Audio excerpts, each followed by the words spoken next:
કોઈ પરિવાર અત્યારે પૂજન કરવા માટે વધારશે.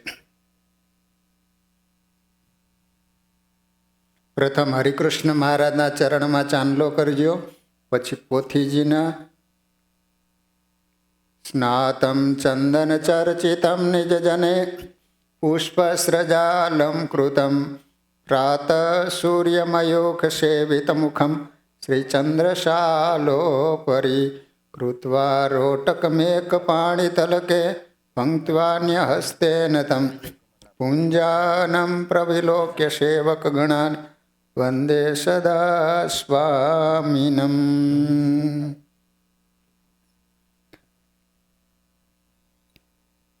નાડા છડી બાંધી દેજો.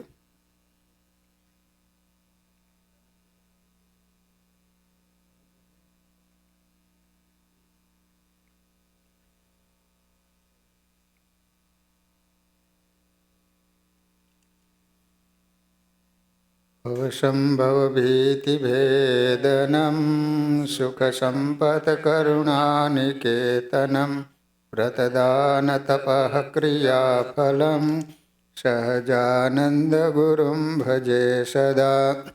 કરુણામય ચારુલોચનમ શરણાયાત જનાર્તિમોચનમ પતિતોદ્ધરણાય તત્પરમ સહજાનંદ ગુરુમ ભજે સદા.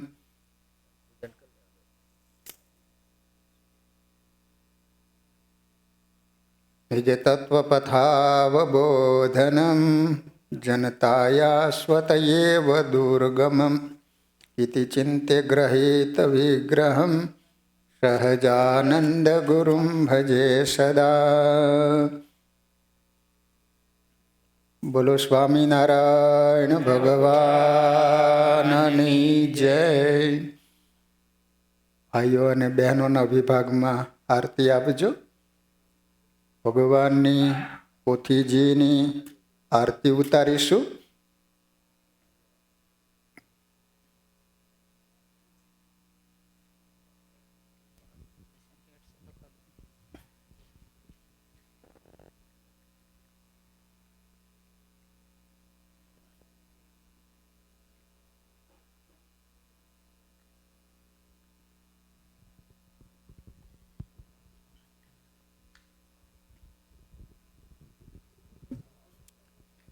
જય સદગુરુ સ્વામી પ્રભુ જય સદગુરુ સ્વામી સહજાનંદ દયાળુ સહજાનંદ દયાળુ બળવંત બહુ નામી પ્રભુ જય સદગુરુ સ્વામી ચરણ સરોજ તમારા વાંધો કર જોડી પ્રભુ વાંધો કર જોડી ચરણે શીશ ધરાવી ચરણે શીશ ધરાવી નાખ્યા તોડી પ્રભુ જય સદગુરુ સ્વામી નારાયણ નર ભ્રાતા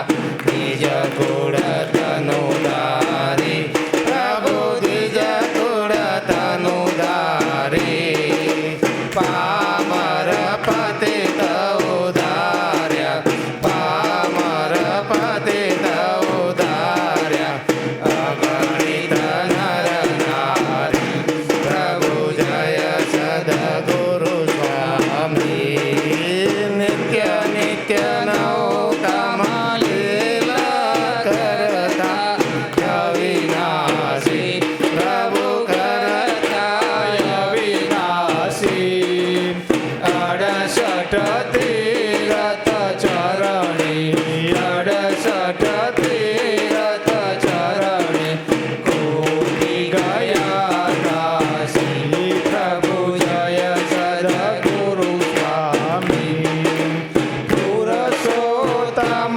પ્રગટનો જે દર્શન કરસી પ્રભુ જે દર્શન કરસી કા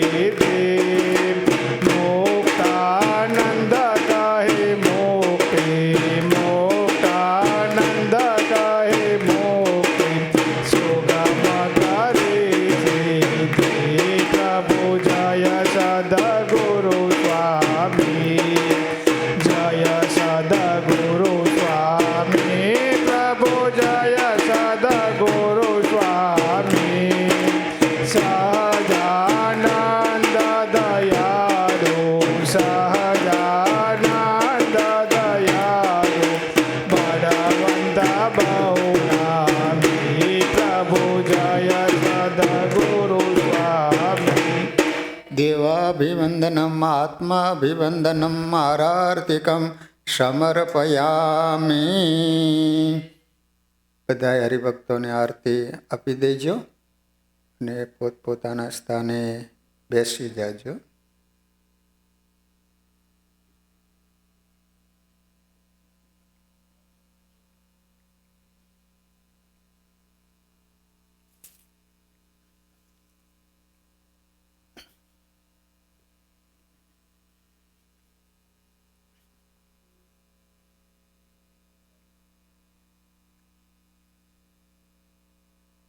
વરણિવેશરમણીય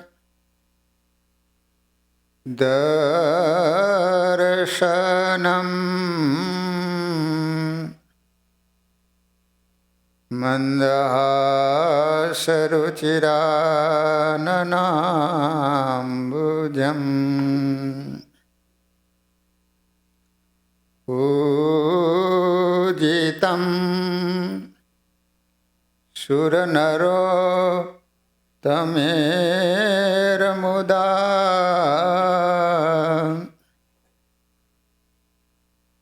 ધર્મનંદનમહં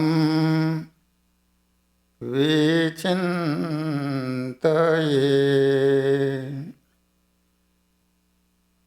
શ્રૂયતામ દેવદેવેશ સ્વામિનારાયણ પ્રભો. ત્વદીયેનાવધાનેન કથયિષ્યે શુભા કથા. ઓમ અવતારિણે શ્રી સ્વામિનારાયણાય નમો નમઃ. શ્રી હરિ કૃષ્ણાય ઘનશ્યામાય નીલકંઠાય શ્રી સરયુદાસાય નમો નમઃ.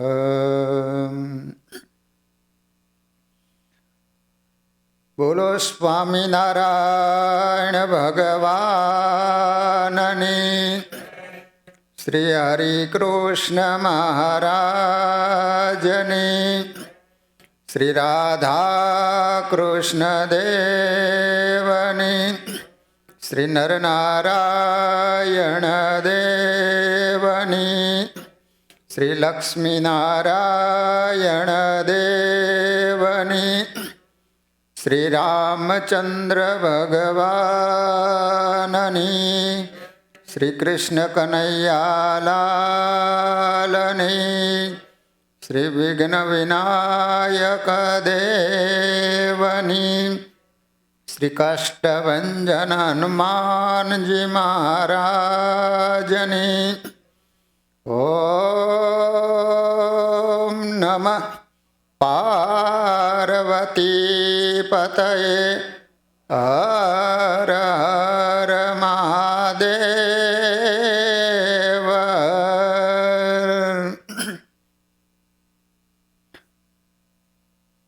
સર્વાવતારી આપણા સૌના ઈષ્ટદેવ શ્રી સ્વામિનારાયણ મહાપ્રભુજી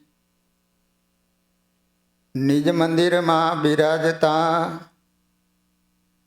આપણે સૌને દર્શનનું સુખ આપતા વાલા ભક્તજનો, કદાચ તમને એમ થાય કે અક્ષરધામમાં ભગવાનનું સ્વરૂપ કેવું હશે, તો લુઈસવિલ મંદિરમાં આવીને ઘનશ્યામ મહારાજના દર્શન કરો તો અક્ષરધામમાં જ ઘનશ્યામ મહારાજ આવા બિરાજે છે એવા આપણા મંદિરમાં દિવ્ય સ્વરૂપે આપણને દર્શન આપી રહ્યા છે. તેમજ શ્રી રાધાકૃષ્ણ દેવ, શ્રી નરનારાયણ દેવ, આદિક દેવો તથા આપણા સૌના ધર્મગુરુ પરમ પૂજ્ય આચાર્ય મહારાજ શ્રી, તેમજ પરમ પૂજ્ય મોટા મહારાજ શ્રી, તેમજ સારું ધર્મકુળ, જેમનું શરીર અત્યારે દેશમાં છે પણ એમનું મન તો અહીંયા મંદિરમાં, અમેરિકામાં,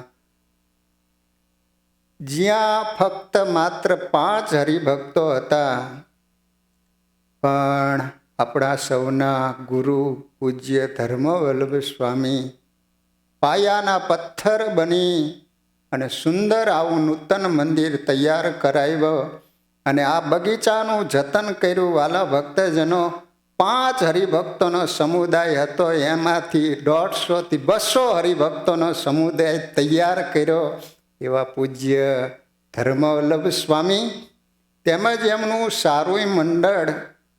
અને વાલા ભક્તજનો, અત્યારે અહીંયા રહી અને ખૂબ પ્રગટ અને પ્રત્યક્ષ ભાવ રાખી ઠાકોરજીની ખૂબ સરસ રીતે સેવા કરી ભગવાન અને તમારા જેવા હરિભક્તોને રાજી કરી રહેલા પૂજ્ય હરિવલ્લભ સ્વામી, ખરેખર એ સ્વામીને એકવાર જોરદાર તાલીઓથી વધાવો. ખરેખર સવારે ઉઠે અને રાત્રે સૂવે ત્યાં સુધી સતત ઠાકોરજીની સેવામાં રત રહે છે. મારે અવારનવાર ધર્મેન્દ્રભાઈ સાથે વાત થાય. મને ધર્મેન્દ્રભાઈએ વાત કરી કે સ્વામી, પહેલાં તો અમને એવું લાગતું હતું કે સંતો હોય એટલે લાડવા દાળ ભાત ખાય અને આખો દિવસ લીલા લહેર જ કરવાની હોય, અમે તો એવું માનતા હતા. પણ અહીંયા પછી મંદિર થયું ને સંતોની સાથે રહેવાનું થયું ને તે સ્વામી અમારા કરતાં તો તમારે વધારે પ્રવૃત્તિ રહે. એટલે પૂજ્ય મહંત સ્વામી હરિવલ્લભ સ્વામી તેમજ કથાના યજમાન પદે રહી અને જેમને સુંદર મજાનો લાભ પ્રાપ્ત કર્યો છે. અને વાલા ભક્તજનો, ખરેખર ખૂબ આ મંદિરની સેવા કરી રહ્યા છે અને સત્સંગમાં જેમનું બહુ મોટું યોગદાન રહેલું છે.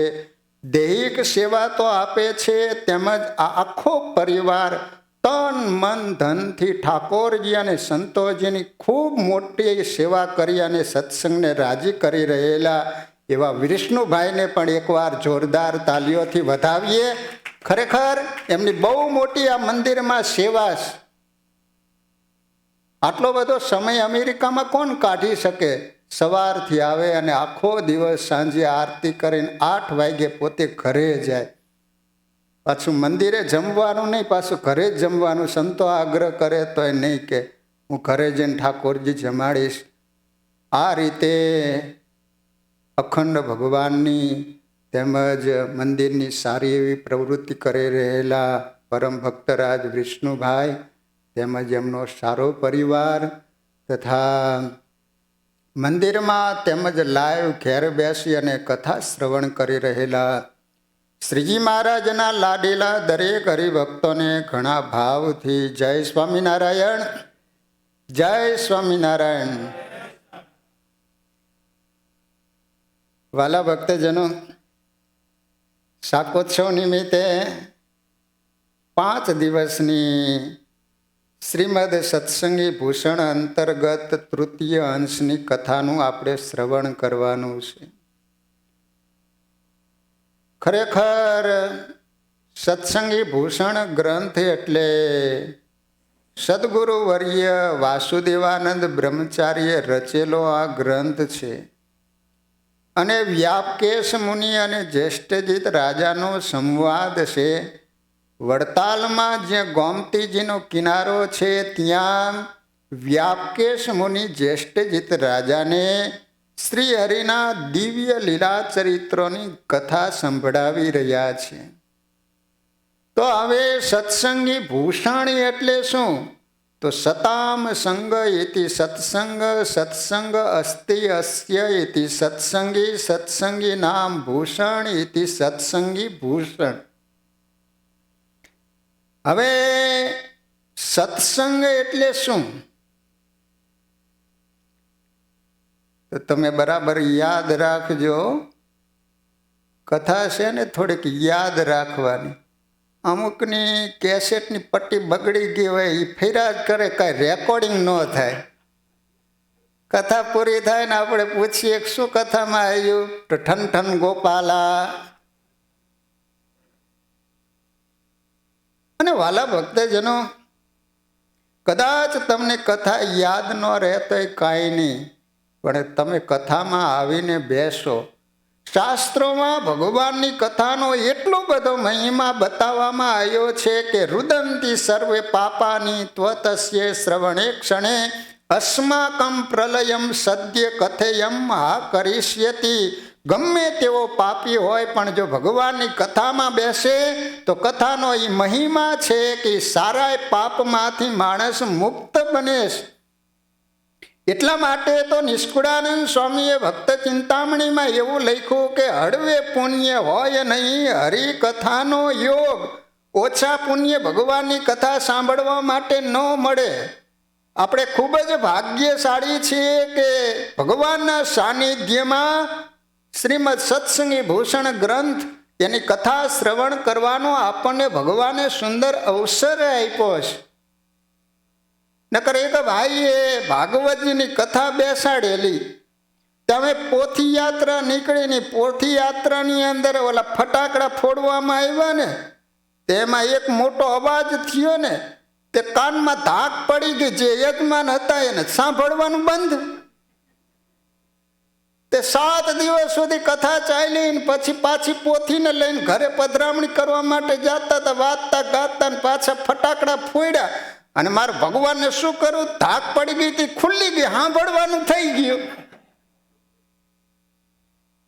પણ ભાગ્ય ઓછા ને 7 દિવસની કથા બેસાડી, પણ 7 દિવસ કથા સાંભળવા ન મળી.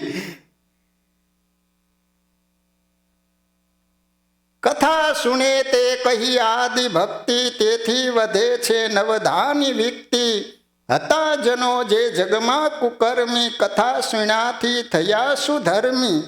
9 પ્રકારની ભક્તિ છે ને, એમાં પ્રથમ ભક્તિ હોય તો આ શ્રવણ ભક્તિ છે. શાસ્ત્રો એમ કહે છે કે જેનામાં શ્રવણ ભક્તિ આવી તો એનામાં પાછળની 8 ભક્તિ આપ મેળાએ આવતી હોય છે. 9 પ્રકારની ભક્તિ છે. તમને બધા નામ આવડે 9 પ્રકારની ભક્તિના? બોલો તો. શ્રવણમ કીર્તનમ વિષ્ણો સ્મરણમ પાદ સેવનમ અર્ચનમ વંદનમ દાસ્યમ સખ્યમ આત્મ નિવેદનમ. આ ધર્મેન્દ્રભાઈ બધું સ્ટોનનું જ યાદ રાખતા લાગે હો. 9 પ્રકારની ભક્તિ, એમાં શ્રવણમ આ પહેલી ભક્તિ.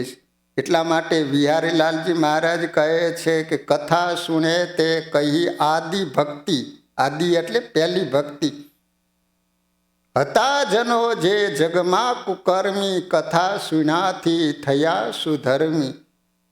જગતની અંદર અધર્મી હતા, પતિત હતા, પાપી હતા, પણ સંતો દ્વારા ભગવાનની કથા સાંભળીને એવા પાવન બની ગયા. તમે વિચાર કરો કે જોબન પગી કેવા હતા, જેના માટે માણા મારવો અને ચીબડું ચેરવું એ સેમ હતું. પણ સદગુરુ વર્ય મુક્તાનંદ સ્વામી વડતાલ આવેલા અને એ વખતે જોબન પગી સ્વામીની પાસે કથા સાંભળવા માટે આવેલા. પછી તો માણકી ઘોડીની ચોરી કરવા માટે, પરીક્ષા કરવા માટે આવ્યો હતો. બાકી તો એનું હૃદય ભીનું તો મુક્તાનંદ સ્વામીની કથાથી થઈ ગયું હતું.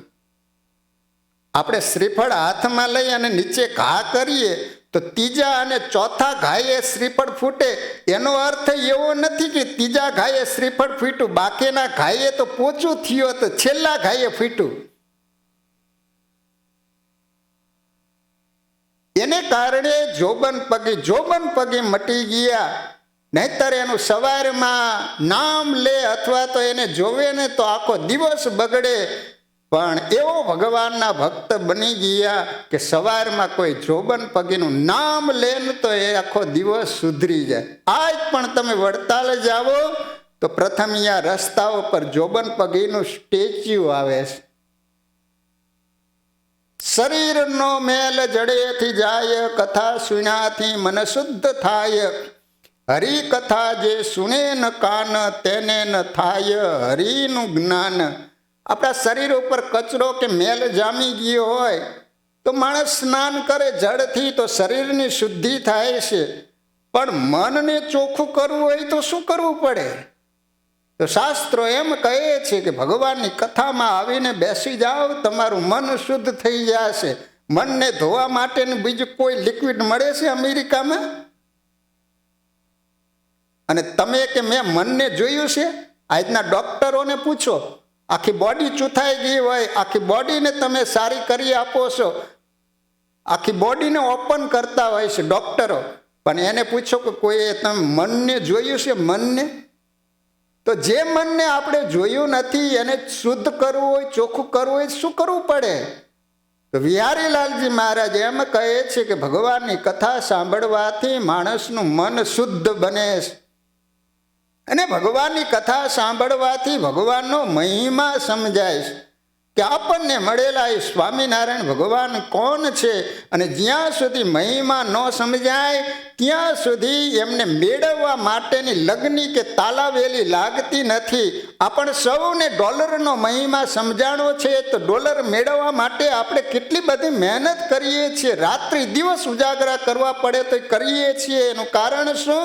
આપણને ડોલરનો મહિમા સમજાણો છે કે આપણી પાસે ડોલર હશે તો દુનિયાની કોઈ પણ વસ્તુ ખરીદવી હોય તો આપણે ખરીદી શકશું.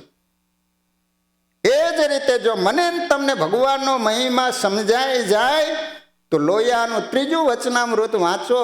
એની અંદર ભગવાન એમ કહે છે કે જેને મહાત્મ્ય જ્ઞાને સહિત ભગવાન અને સંતનો નિશ્ચય થાય તો એનાથી ભગવાન અને સંતને અર્થે શું ન થાય? લોકલાજનો ત્યાગ કરે, કુટુંબ પરિવારનો ત્યાગ કરે, સ્ત્રી હોય પુરુષનો ત્યાગ કરે, પુરુષ હોય સ્ત્રીનો ત્યાગ કરે. તમે વિચાર તો કરો કે એક સ્વામિનારાયણ ભગવાન ચિઠ્ઠી લખે અને 18 ગામ ધણીઓ સર્વસ્વનો ત્યાગ કરીને સાધુ બની અને મહારાજની સેવા માટે નીકળી જતા હોય, એ ક્યારે બને? નકર 10 બાય 10ની રૂમ હોય, એનું ઘરનું દરરોજ ગગલાવતું હોય ને તો એ છોડી ન શકે. અને કોઈ સામાન્ય નહોતા, ગામ ધણી હતા. છતાંય પણ એક મહારાજની ચિઠ્ઠી મળી. એટલું જ નહીં, જેના માંડવામાં લગ્ન થતા હતા કલ્યાણભાઈ કડુ ગામના, અને ચિઠ્ઠી વાંચે અને સર્વસ્વનો ત્યાગ કરીને ચાલી નીકળે. ક્યારે બન્યું હોય? એને કેટલો ભગવાનનો મહિમા સમજાણો હોય છે ત્યારે છૂટ્યું હોય ને. તો ભગવાનનો મહિમા તમારે સમજવો હોય તો ભગવાનની કથા સાંભળવી પડે. સમીપ આવે મરવાનું જ્યારે, ધીમે ધીમે અન્નત જાય ત્યારે, સત્સંગમાંથી પડવાનું થાય, ધીમે ધીમે કૃષ્ણ કથા તજાય. માણસનું મોત નજીક આવે ને પછી જમવાનું છૂટી જાય, પછી 4-5 ચમચી આમ પાણી પાતા હોય. પછી ઘરના બધા સભ્યો હોય ને એ અનુમાન કરે કે હવે આ ડોવો છે ને 4-5 દિવસનું મહેમાન છે, ચોક્કસ હવે જવાનો ઉપર. એમ ભક્તજનો, તમને આમ કથામાં બેસવું ન ગમે, કથામાં આવવું ન ગમે ને એટલે સમજી લેવાનું કે આપણે હવે આ સત્સંગમાં થોડાક દિવસના મહેમાન છીએ, ચોક્કસ સત્સંગમાંથી જવાની અમે તૈયારી. સ્વામિનારાયણ ભગવાન વચનામૃતમાં એમ કહે છે કે જેને કથામાં રુચિ નથી એનામાં કોઈ દિવસ સારા સદગુણો આવતા નથી. સત્સંગનો કૃષ્ણ કથા જ પાયો, જોતે કદાપી જમડો જણાનો. સત્સંગ રૂપી શુભ તો હવેલી, પડી જવાની ગણવી જ વહેલી. અમે દુબઈ ગયા તો ત્યાં મોટા મહારાજશ્રી સાથે, તો 167 માળની કંઈક બિલ્ડિંગ હતી. આમ ઉપર જો ને તો માથા ઉપર પાક પહેરી હતી, હેઠી પડી જાય એટલી ઊંચી બિલ્ડિંગો. તો પછી આપણે અનુમાન તો લગાવવો પડે ને કે આટલા માળની ઊંચી બિલ્ડિંગ છે તો આના પાયા કેટલા મજબૂત દીધા હશે. જો મકાનનો પાયો મજબૂત ન હોય તો એ મકાન થોડાક સમયમાં હેઠું પડે. એમ વાલા ભક્તજનો, સત્સંગનો પાયો હોય ને તો એ કથા હશે. કથા રૂપી જે હરિભગતનો પાયો મજબૂત હોય ને, એ ગમે તેવા વાતાવરણના પવનો ફૂંકાય ને છતાંય પણ એ સત્સંગમાંથી જાય નહીં. એટલા માટે વાલા ભક્તજનો, કથામાં બેસવાના, અંગ પાડવાના. કથાના સમયે હજારો કામો પડ્યા મૂકીને પણ ભગવાનની કથા સાંભળી લેવાની. ગુણાતીતાનંદ સ્વામી વાતોમાં કહે છે કે એ હોનાની મેળી હોય એ બાળીને પણ સાધુનો સમાગમ કરી લેજો. ગુણાતીતાનંદ સ્વામીએ સ્વામિનારાયણ ભગવાનને 4 પ્રશ્નો પૂછ્યા કે મહારાજ, ભગવાનનું ધ્યાન કરવું, માંદાની સેવા કરવી, આત્મસત્તા રૂપે રહેવું અને ભગવાનની કથા કરવી, આ 4માંથી શ્રેષ્ઠ કયું? ત્યારે ભગવાને ગુણાતીતાનંદ સ્વામીને કીધું કે સ્વામી, ભગવાનની કથા કરવી શ્રેષ્ઠ છે. સ્વામી કહે છે કે ત્યારથી પોથી ખોલી તો બાંધી જ નથી. અને જુનાગઢના સભા મંડપમાં સ્વામીએ શું વાતો કરી. આજ પણ તમે અહીંયા સભા મંડપમાં જાઓ ને તો આપણા કાને સ્વામીના શબ્દો અથડાય. આ સૌરભ દેશમાં તમને ઉપાસના જોવા મળતી હોય તો એ પ્રતાપ છે સદગુરુ વર્ય ગુણાતીતાનંદ સ્વામીની વાતોનો. સ્વામી એવી ગામડાની ભાષામાં વાતો કરી છે ને, એ તમે વાત સાંભળો ને વાતો વાંચો ને, તમે આમ દારૂ પીવે ને માણસ કેફ ચડે ને, એ તમને બધાને ખબર હોય. અમેરિકામાં થાવ છૂટું જ છે ને. આ તમને અનુભવ નથી પણ બીજાને તો હોય ને, પીતા હોય ને. વાલા ભક્તજનો, એ તો અમેરિકામાં મંદિર થયા અને સંતો કાયમ રહે છે. આ સત્સંગનો યોગ છે.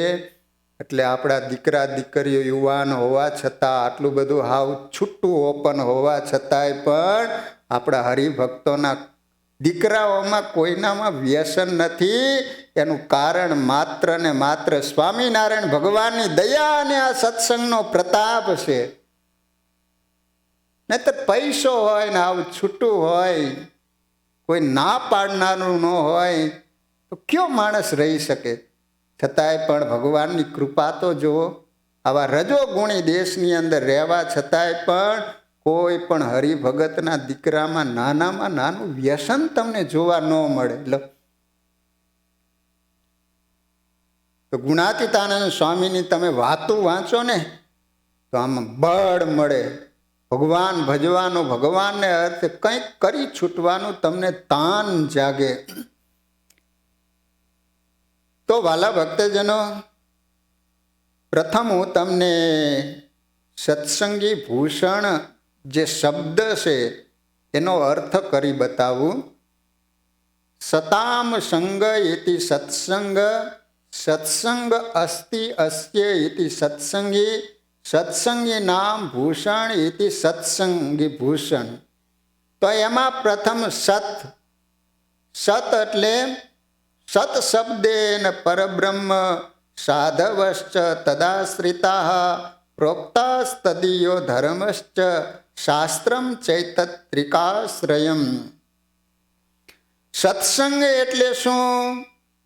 તો આ 4નો જે સંગ કરે એને કહેવામાં આવે છે સત્સંગ. અને જેનામાં આ 4યનો સંગ હોય એને કહેવામાં આવે છે સત્સંગી. આપણે કેવું થઈ ગયું છે ખબર છે કે સ્વામિનારાયણનો ભગત હોય એને જ આપણે સત્સંગી કહીએ છીએ. પણ એવું નથી. કોઈ પણ ભગવાનને માનતો હોય પણ એને આ 4નો સંગ હોય તો બધાને સત્સંગી જ કહેવાય. અત્યારે આપણે સત્સંગી શબ્દ વાપરીએ ને એટલે બધા એમ જ માની લે કે આ સ્વામિનારાયણનો ભગત હશે એમ.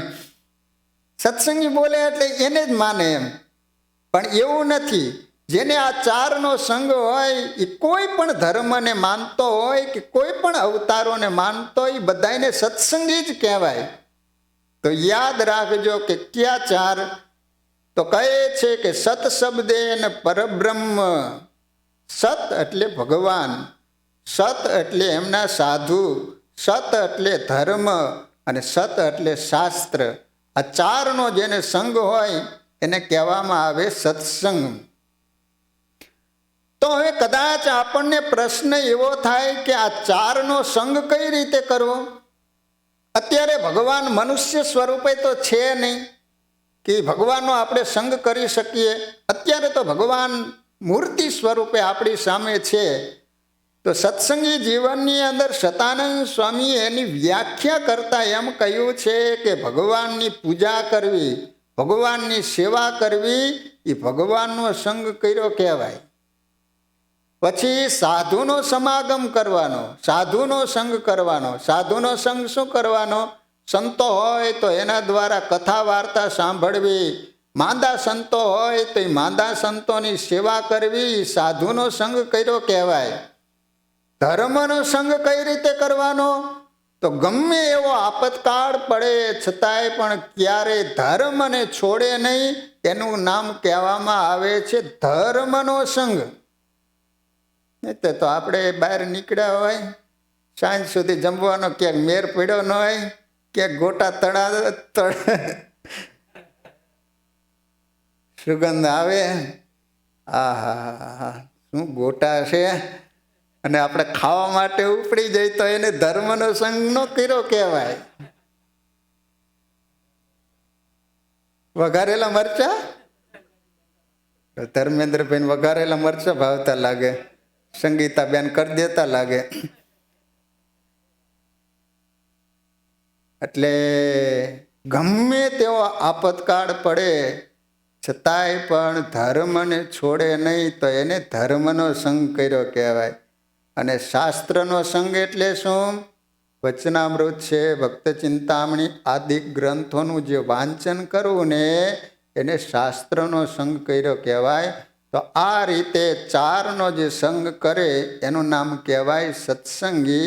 અને સત્સંગીનું ભૂષણ એટલે આપણા ઈષ્ટદેવ સ્વામિનારાયણ ભગવાન.